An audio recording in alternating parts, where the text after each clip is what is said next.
Madame, Monsieur, bonsoir. Le 18 décembre de chaque année, l'humanité célèbre la Journée internationale des migrants, un phénomène auquel les gouvernements africains sont de plus en plus confrontés, mais pas que, puisque les pays d'accueil également le sont. Plusieurs centaines de candidats à ce phénomène, dont des Guinéens ont péri récemment au large de la Méditerranée. C'est devenu une problématique récurrente. Comment la stopper? Quelle politique les pays africains doivent-ils adopter pour lutter contre le phénomène? Autant de questions et bien d'autres que nous allons aborder ce soir avec nos invités. Madame Makale Camara, ministre guinéenne des Affaires étrangères. Bonsoir, madame. Bonsoir, M. Camara. Monsieur Gérardus Dielen, chef de la délégation de l'Union européenne. Bonsoir. Bonsoir à vous. Et vous, madame Fatou Diallo Ndiaye, chef de mission de l'OIM, Organisation internationale pour les migrations. Bonsoir. Bonsoir. On va d'ailleurs commencer avec vous. On le rappelait tout à l'heure, chaque 18 décembre, c'est la journée internationale consacrée aux migrants. Pourquoi cette journée? Tout simplement parce qu'après une petite étude, on s'est rendu compte qu'au niveau mondial, 1 personne sur 7 était migrant et que ce phénomène prenait de l'ampleur au niveau mondial et qu'il fallait apporter tout ce qu'il y a comme solution pour pouvoir dissiper tous les problèmes qu'on trouvait autour de ce phénomène. Et au fil des années, nous nous rendons compte qu'il était important de dédier une journée à ce volet migratoire, à cette question migratoire qui touche maintenant le monde entier et en particulier notre continent et en particulier aussi la partie ouest africaine. C'est pour peut-être aussi recadrer les choses et recontextualiser ces questions migratoires en le liant aux aspects droits humains, en le liant aux aspects économiques, en le liant aux aspects socio-culturels et en le liant aussi à tout ce qui est droit par rapport aux migrants, que ce soit dans les pays d'accueil et que ce soit dans les pays de transit et que ce soit aussi dans les pays d'origine.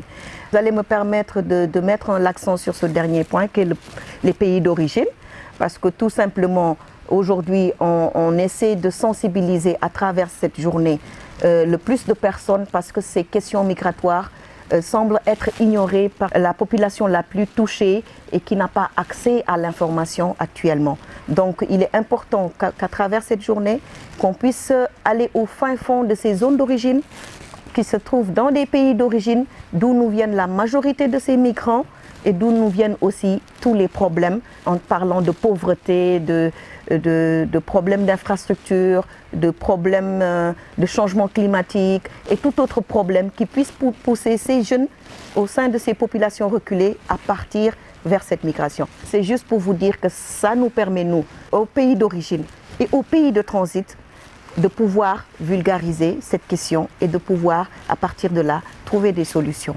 L'Afrique de l'Ouest très touchée par le phénomène, la Guinée étant d'ailleurs un des pays de départ. Madame la ministre, à votre avis, qu'est-ce qui pousse les jeunes à quitter le pays, à aller chercher le bonheur sous d'autres cieux? Le phénomène migratoire est devenu aujourd'hui un phénomène planétaire, qu'il s'agisse des pays de départ, donc des pays d'origine, vers les pays de transit, jusqu'à la destination finale, les pays d'accueil. C'est un problème important. Et cette dernière année, précisément cette année 2016, on a vu un flux migratoire qui devrait amener les gouvernants à se poser des questions. Et la question justement que vous posez est pourquoi les Guinéens partent de Guinée. Je pense d'une part, il y a eu Ebola. Nous avons géré Ebola pendant 1 an. Pendant cette période d'1 année, il y a eu une recrudescence de départ massif vers des destinations de l'Afrique du Nord. Mais il y a aussi le phénomène de contagion aujourd'hui qui consiste à regarder sur les télévisions d'ailleurs la prospérité qu'il y a, l'aisance que les jeunes européens, américains semblent montrer sur la télévision. Ça appâte nos enfants, ceux qui ont immigré et qui ont réussi, qui reviennent avec des biens, les voitures rutilantes, des maisons à acheter. Tout cela amène nos enfants à croire que partir c'est mieux. Mais aussi, n'ayons pas la langue de bois, le chômage de la jeunesse, la grande inoccupation de la jeunesse amène cette dernière à partir vers des Eldorado qu'ils ne trouvent pas. Il y a un an, il y a eu le sommet de La Valette, c'était en novembre 2015, nous sommes en 2016, où l'Afrique et l'Europe se sont retrouvées pour définir les contours de cette immigration.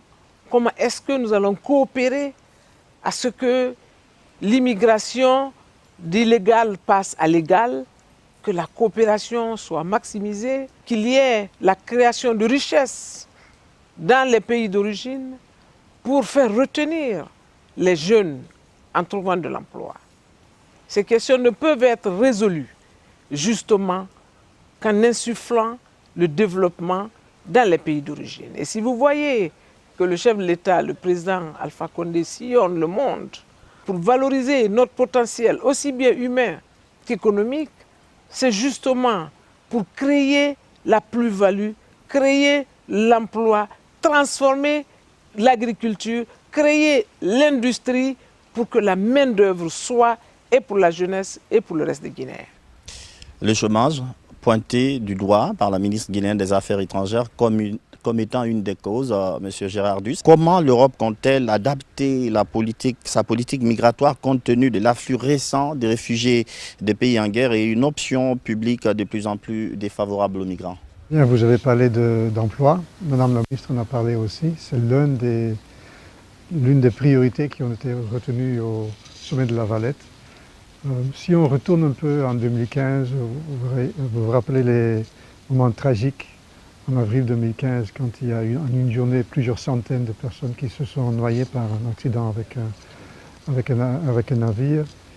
Tout de suite après, dans les jours qui ont suivi, il y a eu une rencontre au sommet de l'Union européenne pour voir comment s'adapter. Une prise de position qui a amené tout de suite à augmenter la présence en mer européenne en Méditerranée pour à la fois pouvoir détecter et prévenir la migration irrégulière et sauver les personnes qui se retrouvent quand même en mer et qui tentent le passage. Aussi, et ça a été dit aussi par la représentante de l'OIM, commencer à travailler davantage avec les pays de transit pour essayer de contrôler la migration et surtout lutter contre le trafic des êtres humains qui en réalité va avec cela.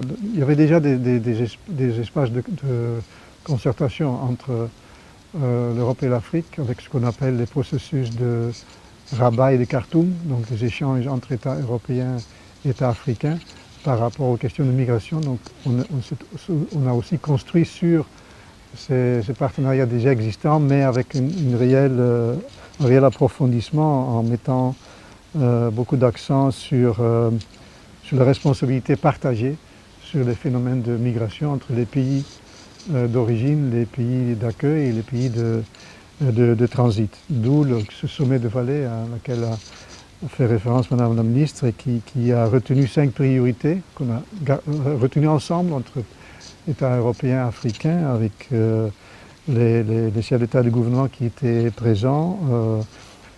S'intéresser aux avantages de la migration en termes de développement et s'attaquer aux causes profondes de la migration. Vous avez parlé d'emploi. Mieux saisir les opportunités de la migration légale et la mobilité. Penser à la question de protection des chercheurs d'asile et des réfugiés. Comme je disais aussi, prévenir la migration irrégulière et le trafic des migrants et aussi travailler sur les retours de la réadmission et la réintégration. La Guinée a participé très activement au sommet de La Valette qui a donc donné naissance à cette déclaration commune et au plan d'action. Nous avons ici sur place poursuivi un certain dialogue sur ces questions avec une rencontre en avril, puis un travail fait par un comité interministériel pour proposer un certain nombre d'actions pour le suivi du plan d'action de la Valette. La Guinée, on a effectivement constaté que le phénomène est en forte augmentation. D'une année à une autre, de 2015 à 2016, on est passé de 3600 passages clandestins à travers la Méditerranée de ressortissants guinéens à près de 13 000 maintenant depuis le début de l'année. Donc il y a une très forte augmentation. Et en suivant la voie dangereuse de la Méditerranée, qui vient déjà après la voie dangereuse de la traversée du désert avec beaucoup de drames humains qu'on constate malheureusement sur ces chemins. En même temps, parce qu'on a parlé aussi de questions légales, le nombre de Guinéens en Europe qui bénéficient d'un permis de séjour a aussi bien augmenté. Donc on est passé de 33 000 en 2008 à 53 000 en 2015. Donc ce qui montre aussi cette question de séjour légal en Europe, c'est possible. C'est possible, ce n'est pas exclu. On ne doit pas toujours passer par des voies illégales et qui impliquent vraiment des risques pour tout être humain qui tente cette aventure. Je crois que c'est aussi très important de s'attaquer aux causes profondes de la migration et de bien faire comprendre aux migrants potentiels et à leur communauté. Migrer, ça demande des moyens. Comment convaincre les migrants de plutôt investir dans leur éducation, de plutôt investir dans le commerce local que d'aller tenter sa chance, ce qui n'est pas toujours évident? Je pense que si le migrant, le jeune qui part, s'il savait déjà que l'investissement qu'il a mis pour pouvoir partir, il pouvait le développer chez lui, pour pouvoir, à travers une activité génératrice de revenus ou bien à travers une petite formation, il ne serait pas parti. Donc nous parlons là de l'ignorance. Peut-être qu'il faudrait voir pourquoi il a tenté de mettre toutes ces économies pour pouvoir aller vers une migration irrégulière. Alors, nous, l'OIM, selon notre mandat et sachant que nous essayons toujours de gérer les migrations en bon ordre et dans la dignité de l'être humain, nous essayons toujours d'être le lien entre les pays d'accueil, les pays d'origine, les gouvernements que nous représentons au sein de notre organisation, qui est devenue bien sûr une agence onusienne depuis quelques mois, pour pouvoir conseiller. Et conseiller ne veut pas dire aux migrants, il ne faut pas partir. Il faut lui donner des alternatives à cette migration irrégulière.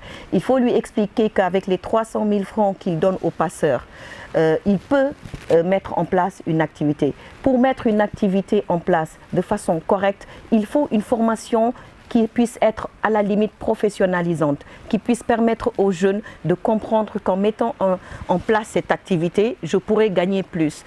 Il faudrait des mécanismes de sensibilisation au fin fond de nos zones d'origine, là où ça se passe réellement. C'est là où, à la limite, les passeurs partent pour essayer de recruter ces jeunes, parce qu'ils ont cru qu'ils allaient avoir un avenir meilleur.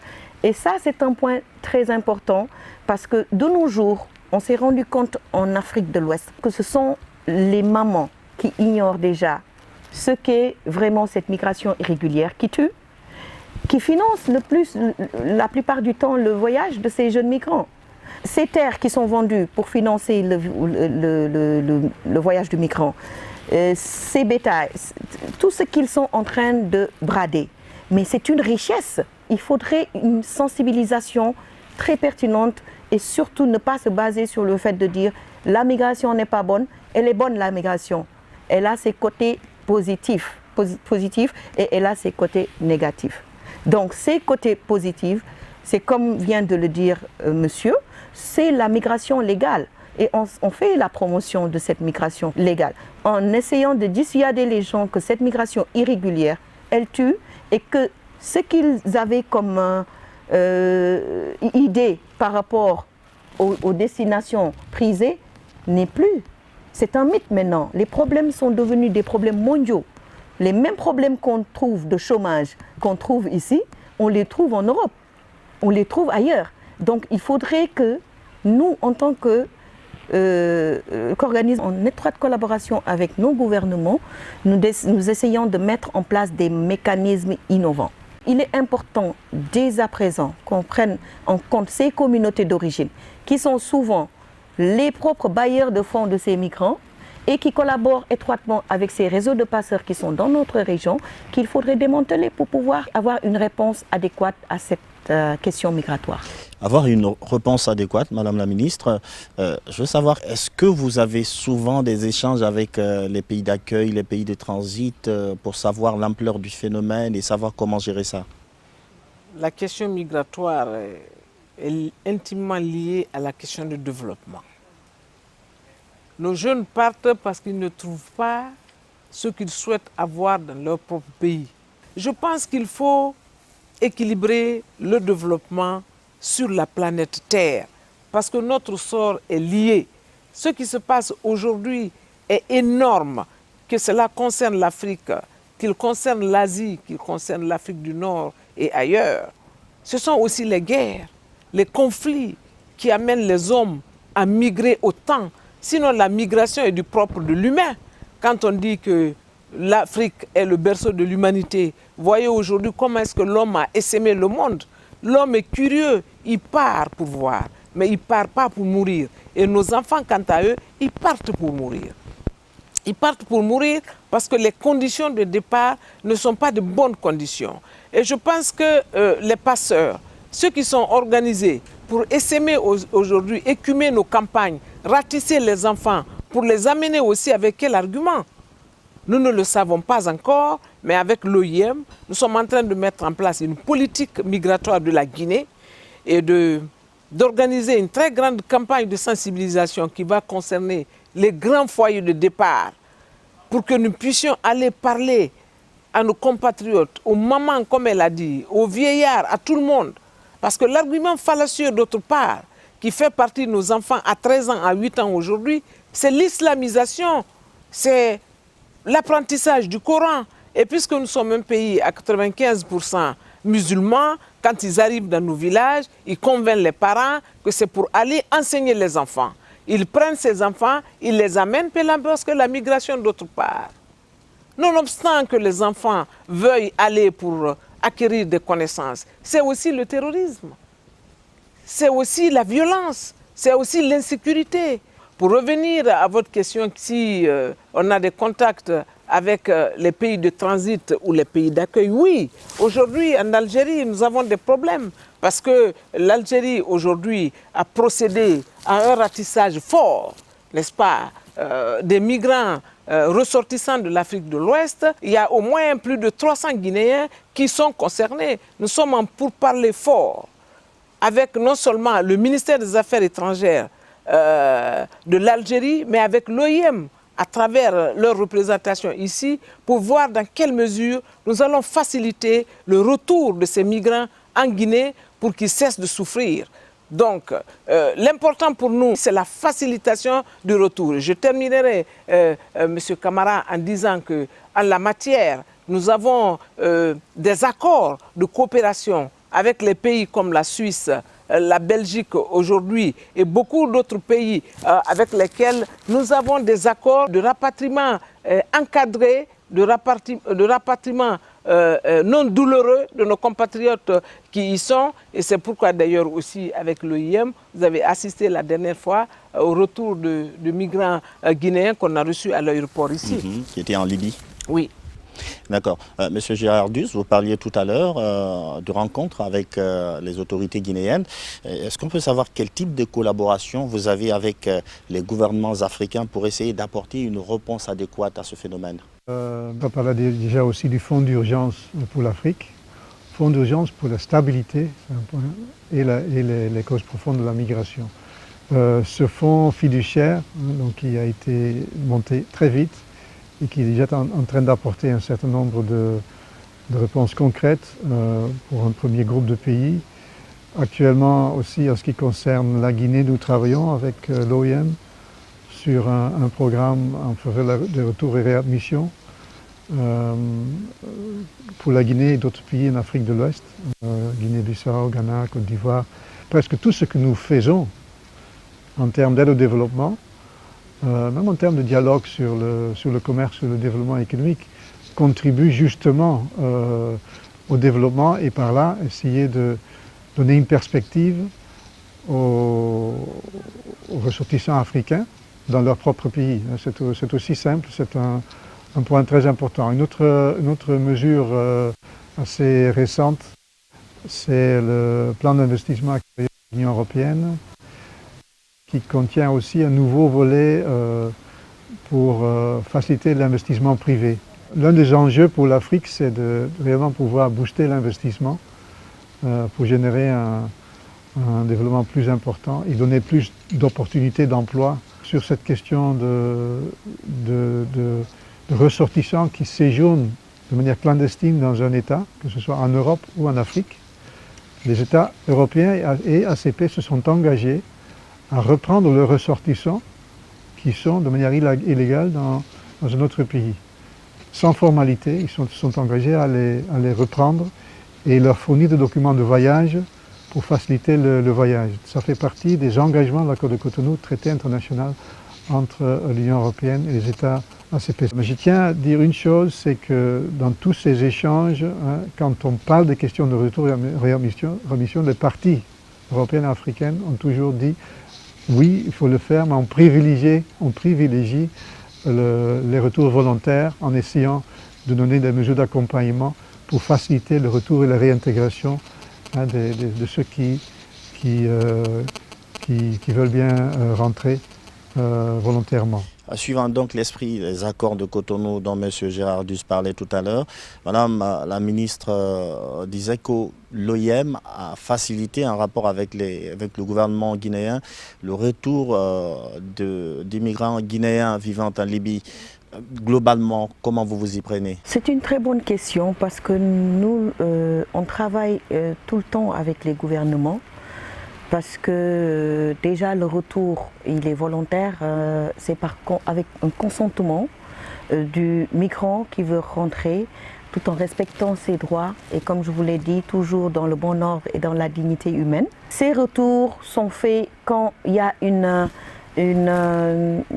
vulnérabilité accrue, il y a une demande au niveau soit d'un pays d'accueil ou bien d'un pays de transit. Et il y a surtout ce besoin de rentrer quand des fois la situation demande ça, soit on est en situation de crise, il y a des échecs au niveau de l'objectif migratoire fixé, que le migrant s'est fixé.